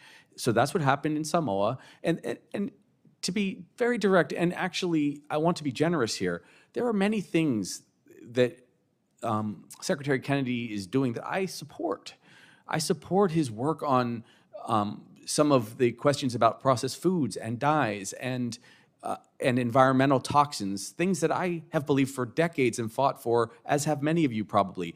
However, this is so central to the public health of our country that because we have vaccine hesitancy, and because when you fall below 95%, and particularly below 90%, you will see these outbreaks. So we can anticipate that we're going to have a lot of outbreaks, first of measles, and there's going to be fatalities and lots of consequences. We're going to see pertussis. God help us all if we start seeing meningitis or polio break out. These are diseases that have been eradicated. And so what I would say is I really appreciate the chairman's focus on truth and making sure there's transparency and going through the record. I appreciate that. I appreciate individuals who I disagree with fighting for their voices. But what I don't appreciate is when there are individuals with no public health training, whether it's a senator or someone that's one of our colleagues, and they make an assertion to move away from science and away from prevention that has been proven, that I have deep concerns about. And that's what happened in Samoa, killing 83 people. We had to jump in. And then that is what is happening in Texas and a bunch of other states. And I don't think it would be very interesting to ask all the senators privately and congresspeople and all of us if any of us could accept that kind of spread of infectious disease amongst the people that we love. Even if we don't believe in vaccinations, we certainly don't believe in tragic outcomes, things that we can prevent. And that's where I think we should go as a country to heal. Okay, I'm going to interrupt just to say, I apologize. I am the ranking member on the Veterans Affairs Committee. There's a separate hearing beginning right now. I have more questions. I'm going to try to come back, Mr. Chairman. And I apologize. I'm going to have to leave. Thank you. Appreciate you coming. This is the part I was actually looking forward to. Unplugged. So, Governor, I'm just going to be honest with what gets under my skin is how many times those of us who've had a different narrative on this, or not a narrative, but just a different viewpoint on this, we are always accused of ignoring science. I think I've been trying to follow it quite closely. So again, I will ask you, and we can go through your testimony. Every time you've cited something, we will ask you to cite the study that proves what you're saying, okay? So again, not really a challenge, it's a request. I mean, I would ask that of all of you. Any of you who have cited some study or some opinion, back it up. And we'll include in the hearing record. We'll have this hearing record will stay open for 15 days, so I'm really encouraging people, send me that science. Again, I entered a piece from Raphael Lataster that pretty well debunks the Watson, I think it's Watson et al., the claims it's the COVID injection saved millions. This is based on mathematical models. It really wasn't scientific study. So again, throw it all in the hopper and let the public decide. But I do have some questions. Dr. Thorpe, speaking of corrupted studies, you mentioned in your opening statement the Shimabukuro study, which, by the way, Tom Shimabukuro we have sent something like 70 oversight letters, more than that.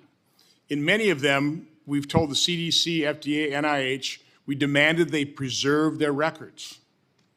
And that should have been widely distributed throughout the agencies. You know, we, in our subpoena, specifically asked for the communications of Tom Shimabukuro. They couldn't find any. I know the current HHS is investigating that individual. We've sent I would call it a referral to the FBI and to Attorney General to determine this. But again, what happened there? Okay, again, when people are supposed to maintain records and they don't, I get suspicious. But again, going to Dr. Thorpe, and I'm going to probably interrupt you because I want everybody to understand what you're talking about in this study, because we're talking about numbers here, but describe that study on, would you call it fetal demise, miscarriage, and how it was originally presented as evidence to push this on the most vulnerable, as you're saying, pregnant women and the unborn. And how did they distort that study to make that point? Go ahead. Thank you, Senator Johnson. So the study in question is a New England Journal of Medicine on April 21st, 2021. And in that same day, the digital edition, there were two publications that were extraordinarily concerning. Both of them, interestingly, coming at a time when vaccine hesitancy was increasing. So the Shimabukuro study was a separate study in addition to an op-ed. The op-ed was by the New England Journal of Medicine, editor-in-chief, who was Eric Rubin, and the managing editor, who was Stephen Morrissey, and then director of the CDC, Rochelle Walensky. And they made statements that were false. They made statements that was fear-mongering, insinuating that pregnant women, if they didn't take the vaccine, would put their lives in harm, their preborn lives in harm, and their newborn lives in harm, when they knew absolutely the opposite was true. How did they know that? Well, they know that for several reasons, Senator. Number one, the study by Pinnells and colleagues, who is a maternal fetal medicine specialist from University of Texas, Houston, published a very large study documenting that pregnancy in of itself reduced the maternal mortality by as much as 75% during pregnancy compared to non-pregnant women. That study was available. Also, Dr. Shimabukuro, Tom Shimabukuro, and then director of the CDC, this was 7 weeks after the Pfizer 5.3.6 post-marketing data in 10 weeks that showed the COVID-19 vaccine was the deadliest and most injurious vaccine ever released, with 42,086 injuries, including 1,223 dead. They had that information. They still pushed it on pregnant women. So let's get to the number where there's 700 individuals included in the statistic that shouldn't have been included. So describe that. I mean, talk about this study. Right. Well, there's bias. There's bias in the title, okay? Just look at the title. There's bias in the 21 authors, all of whom were federal employees, and Tom Shimabukuro, a safety officer in the FDA itself. Then you go to the numbers. We're looking at about numbers of over 4,000 in a 10-week period. And then all of a sudden, it's just, how do we arbitrarily go to 10 weeks in this V-safe smartphone collection system? And then what happened to all the other patients? We go down to 827 patients.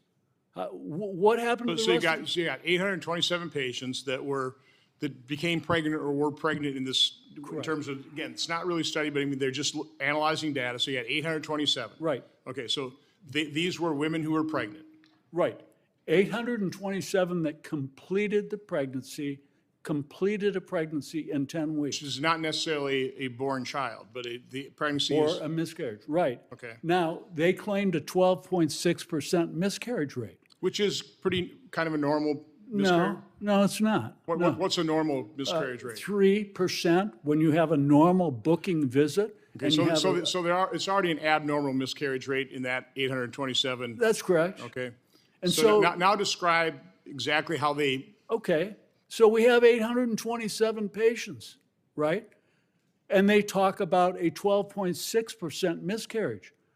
But a miscarriage of those 827, 700 of those mothers had their vaccine in the 3rd trimester. That's way beyond the window when a woman has a miscarriage. So they artificially took those 700 patients and put them in the 1st trimester. No, the 104 patients that had the miscarriage, that goes to the 127. 104 over 127, you're looking at an 82% miscarriage. So the key is the percentage of women that got the vaccine in the 1st trimester had an 82% miscarriage. And by the way, that's the exact same miscarriage rate that was seen in the Pfizer 5.3.6 post-marketing so data. I would argue that proves both points in the title of this hearing. The corruption of science, the corruption of federal health agencies. Governor, listen, I'm cognizant of the fact that you're kind of outnumbered here. So I want to give you an opportunity to respond to that if you want to. You don't have to. Sure. No, I'm happy to. Look, appreciate the information. The tragedy of a miscarriage is always there. It's not 3%. What is it? What do you think it is? Well, in my training as a family physician, the miscarriage rate for women is often in the 20s or 30 percentile. For women across their pregnancies, there are just a lot of miscarriages that occur amongst women. So those are all tragic, and I would obviously defer to ACOG, the American College of OBGYNs, who did, and they should come and testify too, who did strongly recommend the vaccine. I mean, I'm not going to speak as an OBGYN. I'm speaking as an ER physician and as a governor. But I'm sure that would be a vibrant discussion. And again, it's a very good point that we have transparency in studies. So let me move on to my next point. In one of our events, some of you were there, there's Dr. Moon opened up the insert for the COVID injection. Big piece of paper, fold up, and it's other than it says intentionally left blank, it's blank. Now this was quite a few years, I think this was probably a couple of years into the COVID injection, distribution of it, and all these studies, everything on VAERS. I would think somewhere, when you take a look at the actual studies and the adverse events that were documented within those studies, it's now been released through the Pfizer papers and other means, you would think somewhere they ought to put some information in there. So the point I want to make is I think an awful lot of folks are saying that there was not informed consent. I would argue they violated the inviolable principle of informed consent with this COVID injection. I just think that's indisputable. I'll start with you, Dr. McCulloch. Do you want to weigh in on that? I've presented at the FDA advisory meetings. I've advised companies for decades on this, so I know the regulatory science very well. When a product definitely results in death, and there are thousands of peer-reviewed papers on this, Governor, the COVID vaccines in some people, sadly, result in death. Some on the very first day they take the shot. That must be a black box warning on the product immediately. I just checked the package inserts for the currently available products, the ones that Senator Blumenthal wants to pursue. Sounds like governor wants to still pursue these. Our FDA still wants them to be administered. They still don't have the word death in the package insert. As of today, they don't. And so Americans are not fairly informed. Do you have any doubt in your mind that the COVID injection caused some deaths? I mean, what do you think of the, what is it, 38,607 right now listed on VAERS? What do you think the real number is? And do you have any science to back up your opinion? The best data are autopsies. So in the largest autopsy series published to date, I know because I'm the senior author, of all the deaths we examined, and we re-reviewed them, we had an adjudication committee, we had ways of arbitration, deciding on did the vaccine cause death. The answer is, of these cases that came in for autopsy after vaccination, 73.9% of individuals, it was determined that the vaccine was the cause of death. First author is Holscher and colleagues, who's sitting right behind me. And again, by FDA's own laws, that should be included on that package insert, correct? Immediately in 2021, Dr. Carol Tassetta, working with the Daily Cloud, wrote Peter's Marks in the summer of 2023 and said, where's the black box warning? Where is it? No word from Marks. Dr. Vaughn, you want to weigh in on the informed consent? Well, the other thing is, I think emergency use authorization, actually by definition, when you fill out the documents for the patient, if they read it, it actually says that they should make sure that they are under no compulsion to get this product. And that is what's so confusing, because even though the product was mandated in the summer, at the end of the summer of 2021, the product on the shelves was still the EUA product. And in that sense, for somebody to be mandated to something that they also have to sign to say that they weren't mandated to do it is kind of hard to do legally. By the way, that's the subject of a couple oversight letters in terms of the whole full authorization type of thing. Dr. Thorpe, quickly? Yes, on informed consent, there was completely the opposite in pregnant women. HHS appears to have captured the American College of Obstetricians and Gynecologists, and my research team, including Maggie Thorpe, JD, have proven that with the Freedom of Information Act. For a few million dollars, correct? Many $1 million. They captured ACOG. In December of 2020, everybody at ACOG and the other organizations, we're not going to push this vaccine in pregnant women. In the span of a pregnancy, 40 weeks, September 27th, 2021, you will push the vaccine, you will push it in pregnant women and follow all the HHS criteria. And if you don't, we will destroy you and your professional career will take your license away and we will decertify you. That went out to 60,000 OBGYN doctors. So we probably should have expanded the title of this: corruption of science, federal health agencies, you know, what would you call those? Professional organizations? These are the three organizations that essentially govern obstetrical care, not just in the United States of America, but the whole world. By the way, I wanted to ask you, to what extent are the medical journals funded by various conflicting organizations, pharmaceutical companies? I've heard Chinese interests. I mean, are you aware of that? You were talking about the article written by the editors of the New England Journal of Medicine. Yes, I'm aware of the study by Wen and colleagues, David Daniel Wen, that was just published October 10th of 2024, documenting that 1.06 billion with a B dollars went to the reviewers of the medical journals, of probably the most influential medical journals: New England Journal of Medicine, Lancet, BMJ. That's coming out of the pharmaceutical industry. That's correct. So Dr. Walscott, as a vaccine injured, do you believe you received informed consent? Absolutely not. Absolutely not. I mean, informed consent, and I, as a physician, I believe strongly in informed consent. Informed consent requires true and transparent data.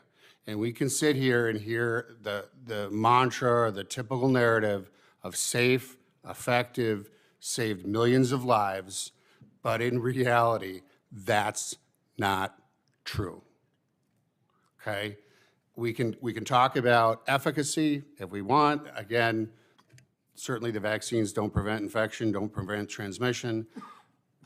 I think I could present to you, I mean, and refer to a lot about safety data, particularly with regards to all the adverse events that I think there's more than ample evidence that the federal regulatory agencies ignored.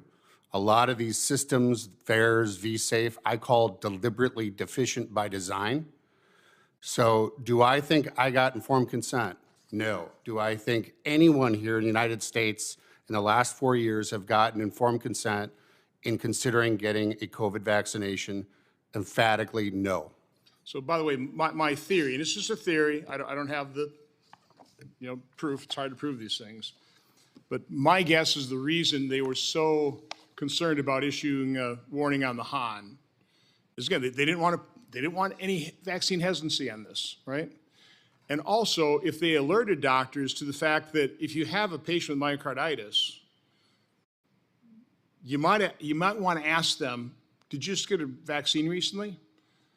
And otherwise, the doctor is looking at myocarditis, trying to figure out how to treat it, right? Not trying to figure out the cause, because myocarditis does happen. Dr. McCullough, quickly. Myocarditis was so common that in the UK and Australia, they actually did issue guidelines to doctors on how to recognize it and when to get MRIs. That's how big a problem vaccine myocarditis is. Also, one of the points I made is they did not warn, they didn't advise doctors to advise against strenuous physical activity, right? They pulled that off of the one warning that they gave. I mean, talk about how dangerous that is. The mild. Talk about how often myocarditis is mild versus serious. Before the pandemic, there was myocarditis. Can be caused by Coxsackie virus. The most dangerous type is called giant cell myocarditis. It was very rare. I had seen 2 cases in my career. One was fatal. But it's in our guidelines. Anyone who develops myocarditis cannot undergo strenuous physical activity. They have to be taken out of sports. It's mandatory because the surge of adrenaline, when there's inflammation in the heart, triggers a cardiac arrest. So you can imagine how reckless it was for the sports teams to mandate vaccines on athletes, provide no provision of safety, and then have them go out on the field. So why would these federal health officials, when they're discussing putting that warning, that advisory for physicians as they did their kind of weak need warning on myocarditis, what does that tell you? Why would they pull that out?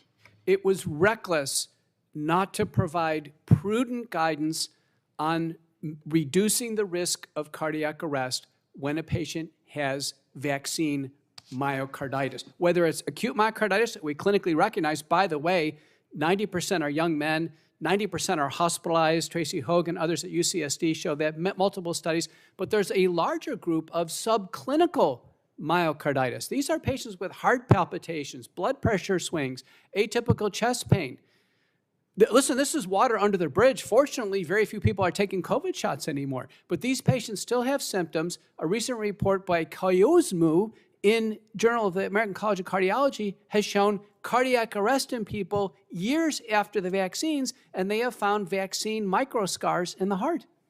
And we can keep going down this. I did want to go to Mr. Siri, who does a really good job of describing vSafe, because you actually had to sue. You should have had to sue, by the way, right? First of all, the health agencies who set up this vSafe, voluntary online report on specifically the COVID-19 injection safety surveillance, right? Yeah, vSafe. 10 million people signed up voluntarily. You would think the federal health agencies would make that information just available anyway, but at a minimum, when you FOIA'd it, Freedom of Information Act, you think they would have just handed it over to you, right? They didn't do that, did they? You had to sue them. How long did it take you to actually get that vSafe data? And then why don't you describe what you've got and why they were probably trying to hide it? Sure, it took over 2 years, and you'd also think with a name like vSafe, it would have been designed to actually assess safety with regards to the COVID-19 vaccine. So V-Safe is a program that the CDC rolled out in December of 2020, along with the first rollout of the first COVID-19 vaccines. And as you just pointed out, Senator, the point was to ask people to sign up. 10 million Americans signed up, almost all of them in the first 6 months. This was when there were no mandates. These were folks who were enthusiastic about getting the vaccine. These were the folks who who felt it was their civic duty. In fact, that's part of what they checked of why they signed up for V-Safe. And so over the next 2 years, the CDC kept putting out study after study after study, dozens of them, in which it said the COVID vaccine is safe. When you look at those studies, what is it relying upon? One of the primary data sets it's relying upon is the V-Safe data, okay? And so on behalf of our client ICANN, we, as you pointed out, submitted a Freedom of Information Act to the CDC, and we said, hey, this data you're collecting in V-Safe is almost all de-identified, because most of it's checked the box. Please provide it. The American public pays for it. You're public servants. American public should have access to it, should be able to do what scientific inquiry is supposed to do, which is replication. By the way, Yes. quickly, what did they ask and what didn't they ask on the V-Safe? Yeah, I mean, so, talk how grossly it- inadequate it was. yeah. So, I mean, I understand this hearing's about, did our public health agencies do things that were improper? Did they have C-enter? Did they purposefully do things improper? And when you look at how V-Safe was designed, I think you'll see that. So V-Safe had check the box most of what V-Safe collected was via check the box options. Then it had some free text field. There were two categories of check the box options.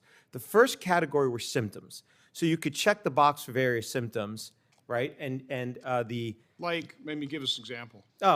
fever, local, little pain. The standard minor things, right? Right. And so those symptoms, the V-Safe system only asked you for the first 7 days after injection. And as Dr. Shimabukuro even said in an email that we obtained via FOIA, those are the expected reactions. It's what they called almost immunogenicity. It shows the vaccine is working. And so the symptoms that they picked were totally useless for assessing the safety of the COVID-19 vaccines. And in fact, when you look at the studies that the CDC published, people were reporting those symptoms at 40, 50, 60% of them. Yeah, they reported, pain in the arm, of course.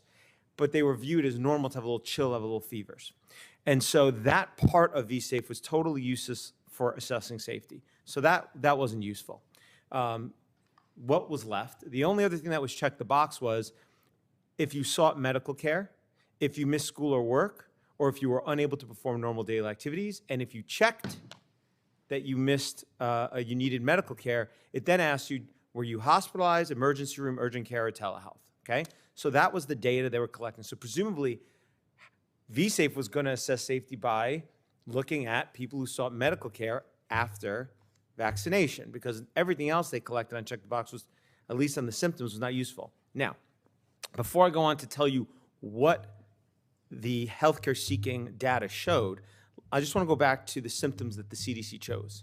One of the things that we obtained was a copy of the very first version of the design documents for creating V-Safe. And when you go to the last page of that design document, it's in my 66-page submission. Everything I'm saying is in the 66-page position with citations and support. What you will see is they had a table. It was called Adverse Events of Special Interest, Pre-Specified Medical Conditions. And on that list, it had myocarditis, it had pericarditis, it had all of the issues that we now see and people have reported with regards to COVID-19 vaccine. It was in their design document before they launched V-Safe, but not a single one of those conditions ended up as a check the box, or at least the symptoms of those conditions. You could have put in at least chest pain if you didn't want to use the word myocarditis or pericarditis, but they didn't do that. To me, that is the best evidence, one of the best pieces of evidence out there that our federal health authorities knowingly, consciously chose to design this system. It was not to determine safety. It was in order to assure their a priori assumption of safety. At the end of the day, CDC is a government agency. In my experience, they don't conduct themselves based on what folks would call science or medicine. They are a policy organization. They set their policy, and then everything that they do has to conform with that policy, and their policy is safe and effective. So again, voluntary system, 10 million people signed up. Yes. They've tracked all this data, inadequate, check the box information. Not only inadequate, yes. And what they should have been just making available online, like quite honestly, like VAERS. I mean, VAERS available. You can see it, okay? They should have. They should have made that available as well. They didn't. And so you had to sue. When did you sue them? Sued them. It would have been a few months after the rollout of the COVID-19 vaccine. And Okay, it took us a so year early and a half. early in 2021. It took us 2 lawsuits, actually, because in order to make them take contradictory positions, so we sued them 2 different ways, and only when they had no choice, they finally released the data after And a year you and a half. first filed a FOIA request. Yes. And they should have just boom, they should have handed it over to you. If Right? they want Because to be they obviously transparent. were collecting this data, had to be kind of centralized. Wouldn't have been that big a task, I wouldn't think, to, okay, here's what the data shows It would have us. They taken them should- seconds. They should have, by law, should have just turned it over to you.